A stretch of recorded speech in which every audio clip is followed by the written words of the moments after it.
Épisode 3. Aller à l'essentiel. Chère Pepsienne, cher Pepsien, bonjour. Peps te souhaite une excellente semaine positive avec du peps et du punchy. Et je sais que tu as envie de continuer ce que nous avons si bien commencé, n'est-ce pas? Pas de crainte. La Pepsienne Francine, à son habitude, va te conduire dans ce processus commencé avec tout plein de peps, de punchy pour une semaine assurée, inspiration, motivation et passage à l'action qui sont les maîtres mots de ton émission.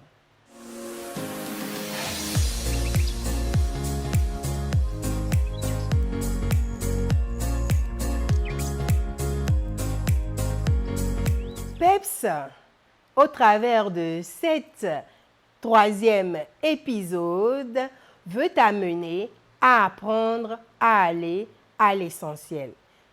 Qui te souvienne que nous sommes dans le processus de l'art oratoire, parler en public, oser le dire même quand c'est difficile. Lorsque vous préparez un discours, puisque c'est de ça il s'agit. Il est indispensable de déterminer clairement votre objectif.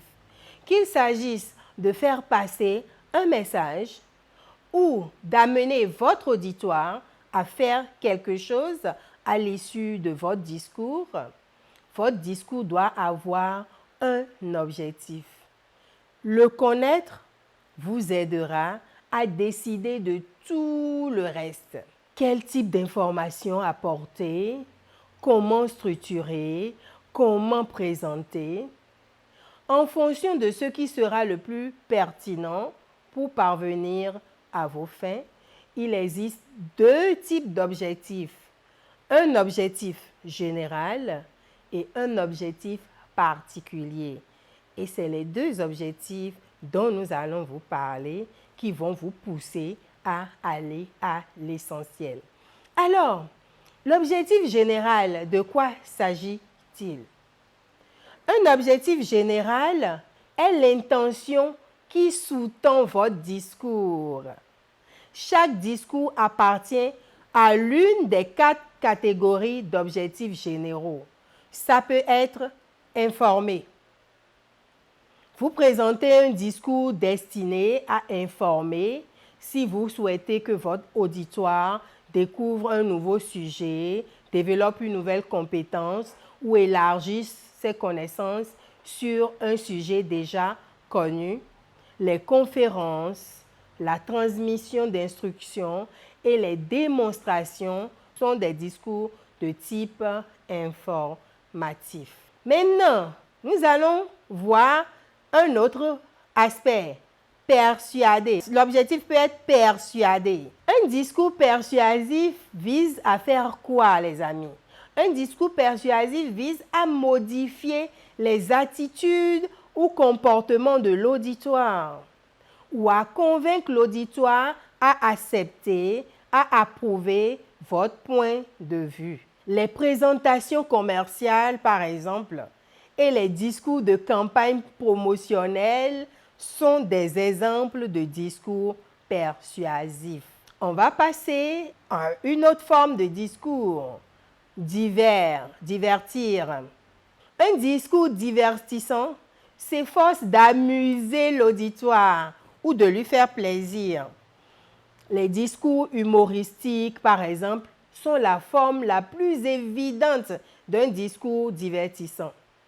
Cependant, tout discours peut être divertissant sans pour autant faire rire. Il faut que je vous le dise. Un discours peut être divertissant sans pour autant faire rire les gens à gorge déployée.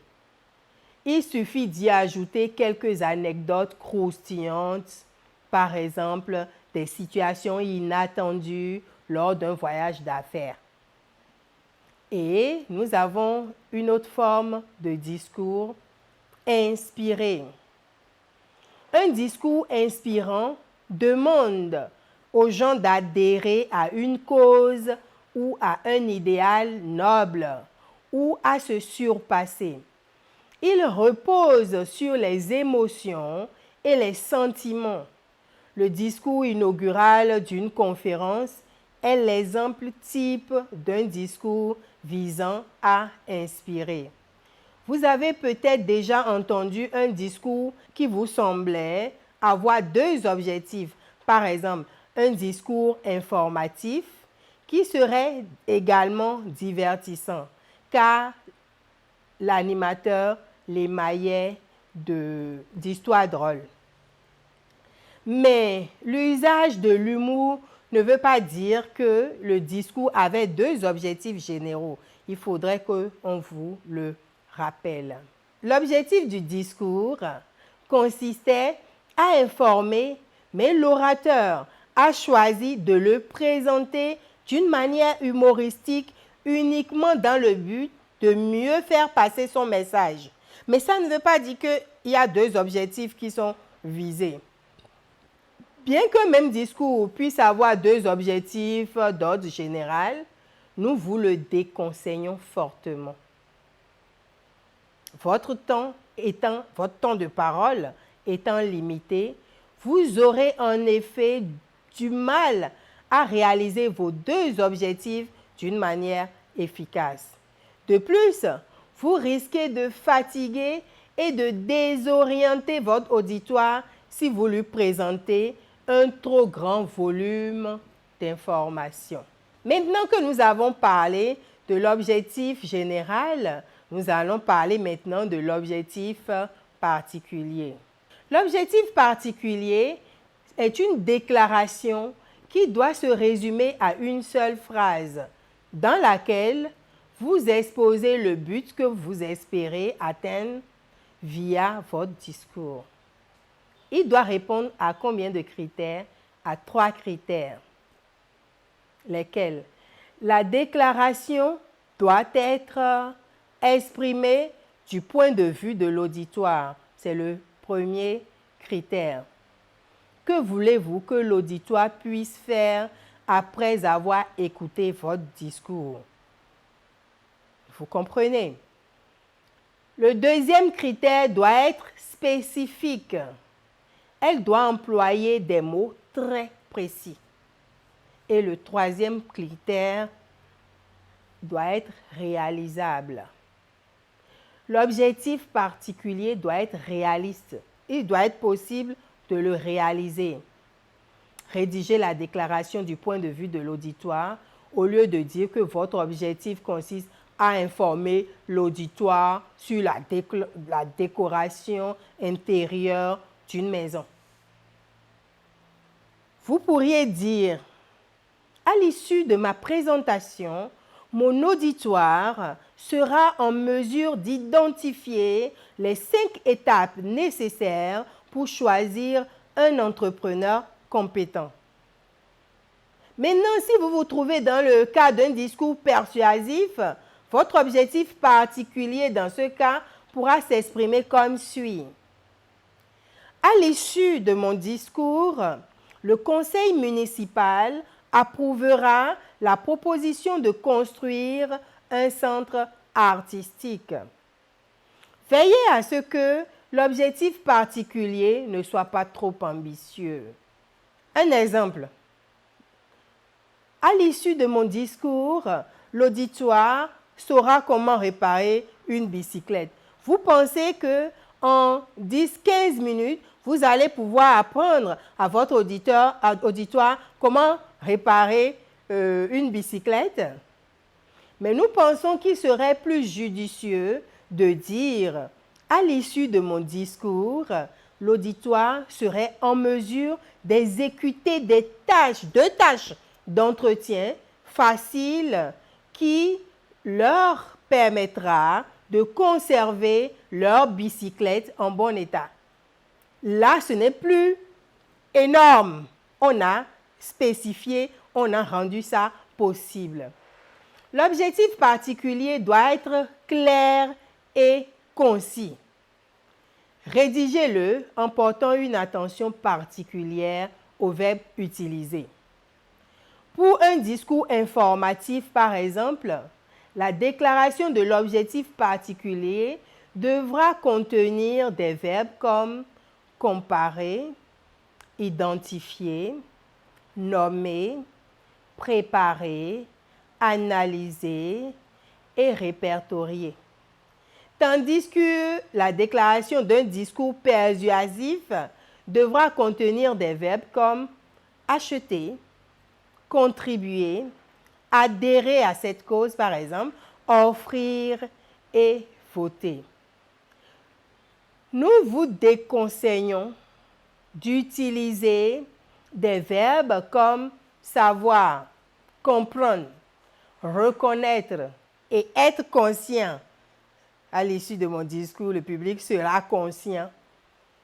Ils sont trop vagues et leur impact est difficile à mesurer. Comment voulez-vous mesurer le degré de conscience de votre auditoire? La déclaration doit être formulée afin que, après votre discours, vous puissiez interroger l'auditoire pour savoir si vous avez atteint votre objectif particulier. Après avoir mis sur papier l'objectif particulier de votre discours, vous pourriez décider des points principaux que vous souhaitez présenter, choisir les faits et les idées qui étayeront au mieux les points principaux et le plan le plus approprié à suivre. Vous serez parfois tenté de vous écarter un peu du sujet. C'est chose normale. Veillez à ne garder que les points principaux, les faits et les idées de renfort qui se rapportent directement à l'objectif particulier de votre discours. Lorsque vous rédigerez votre discours, veillez à ce que son objectif soit clair pour l'auditoire. Il veut savoir de quoi vous allez parler. C'est ce que doit lui annoncer brièvement votre introduction. Le développement doit lui apporter les informations que vous avez promises. Quant à la conclusion, elle doit répéter ce que vous lui avez dit. Lorsque vous serez à la conclusion, un objectif général est l'intention globale de votre discours. Informer, persuader, divertir ou inspirer, l'auditoire devrait être en mesure de résumer en une simple phrase l'objectif particulier de votre présentation. Nous vous recommandons donc de faire quoi? De parler avec assurance. Dans l'épisode 2, vous avez découvert l'importance de structurer votre discours, le fait de connaître votre objectif particulier et d'être en mesure de structurer efficacement votre discours pour atteindre cet objectif vous apportera en votre qualité d'orateur un grand avantage, une plus grande confiance en vous.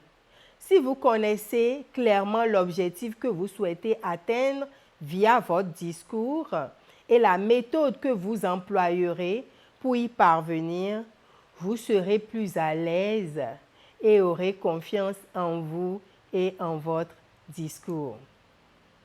Qu'il vous souvienne que dans l'émission numéro 1, vous avez appris qu'il est normal pour tout orateur d'être un peu nerveux avant de prendre la parole. Toutefois, si vous vous sentez très nerveux lorsque vous faites un discours, voici venu le moment de vous pencher sur le problème. Pour commencer, dites-vous que votre public constitue un auditoire réceptif, amical et agréable et que leur plus cher désir est de vous aider à devenir un meilleur orateur. Vous n'avez donc aucune raison d'avoir peur d'eux. Est-ce qu'on a peur de son ami? Non. Parfois, vous pouvez utiliser votre influx nerveux là pour mettre un peu plus de vie dans votre discours. Cela aidera l'auditoire à mieux percevoir votre enthousiasme. Vous pouvez dire, bon, je suis devant vous, mais vous me faites un peu peur. Mais je sais que vous êtes mes amis et je vais y arriver. Ça amène la sympathie avec votre auditoire. Utilisez également votre influx nerveux pour vous motiver à préparer et répéter votre discours très sérieusement. Si votre sujet vous passionne, si votre objectif est clair, si vos arguments sont bien structurés et si vous avez suffisamment répété le discours pour vous sentir plus à l'aise, vous n'avez plus aucune raison d'être nerveux parce que les conditions sont réunies. Deuxième point, essayez de parler sans notes. Pour ce discours, essayez de ne pas utiliser vos notes. Vous souhaitez faire preuve d'assurance, n'est-ce pas, d'enthousiasme et de sincérité. Si vous faites trop appel à vos notes, vous risquez de donner l'impression contraire. En maintenant un contact visuel avec l'auditoire, en lui parlant du fond du cœur, plutôt que de consulter vos notes, vous serez plus convaincant. Si vous ne vous sentez pas tout à fait prêt à vous passer totalement de vos notes, essayez cette méthode. Faites une fiche par point principal. Qu'il vous souvienne qu'on a dit qu'on devait avoir 3 points principaux. Faites une fiche par point principal de votre discours. Résumez en une phrase simple et écrivez cette phrase en grosses lettres. Vous pouvez alors lire chaque fiche d'un rapide coup d'œil tout en maintenant le contact visuel avec votre auditoire. Alors, chers Pepsiens, chères Pepsiennes, si cette vidéo t'a plu, il faut t'abonner à ta chaîne YouTube Peps. En quoi faisant? Dès que tu cliques sur le lien, la vidéo s'affiche. Regarde juste en dessous de la vidéo. Tu verras s'abonner. Et tu cliques sur s'abonner. Et tu deviens d'office un Pepsien ou une Pepsienne. Tu peux également activer la cloche de notification qui te permet de recevoir chaque fois qu'une vidéo sera postée, que tu sois informé. Également, il faut liker, il faut partager à d'autres amis. Il ne faut pas garder le bonheur pour soi seul. Et il faut commenter. Les bonnes choses ayant toujours une fin, à lundi prochain pour la suite de ton thème. D'ici là, va à l'essentiel dans ton discours. Sois enthousiaste, aie de l'entrain, aie carrément du peps. Bisous.